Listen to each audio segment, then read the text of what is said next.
അപ്പോൾ ഗൈസ് നാളെ എൻ്റെ ഹസ്ബൻഡിൻ്റെ ബർത്ത്ഡേ ആണ്. അങ്ങനെ ഞാനും ലസയും ബബ്ബൂസും ലത്തിച്ചാക്ക് സർപ്രൈസ് ഗിഫ്റ്റ് കൊടുക്കാനായി ഡ്രസ്സ് വാങ്ങിക്കാനായി ഞങ്ങൾ ഷോപ്പ് കയറി. അങ്ങനെ ബബ്ബൂസും ഞാനും ലസയും കുറേ ഷർട്ട് പാൻറ്റ് ഒക്കെ നോക്കിക്കൊണ്ടുള്ളത്.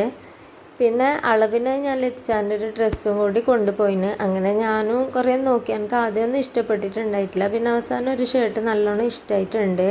പിന്നെ അതേപോലെ അതിന് മാച്ചായ ഒരു പാൻറ്റും കൂടി എടുക്കാമെന്ന് വിചാരിച്ച് അങ്ങനെ ഇങ്ങോട്ട് വന്ന് പാൻറ്റും കുറേ നോക്കി. അപ്പോഴേക്കും അതിന് മാച്ചായ നല്ലൊരു പാൻറ്റ് തന്നെ ജീനെന്ന് കിട്ടി.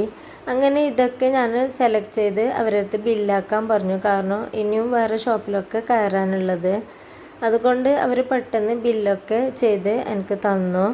അങ്ങനെ അത് കഴിഞ്ഞ് ഞങ്ങൾ നേരെ ടീഷർട്ടും കൂടി വാങ്ങിക്കാനായി സാധാരണ ഞാൻ പോകുന്ന ഡീ പോർച്ചിൽ പോയി അവിടെ ടീഷർട്ടൊക്കെ നോക്കി. നല്ലോണം കളക്ഷൻസൊക്കെ ഉണ്ടായിരുന്നു. അങ്ങനെ അടിപൊളി 2 ടീഷർട്ടും അവിടുന്ന് വാങ്ങിച്ച്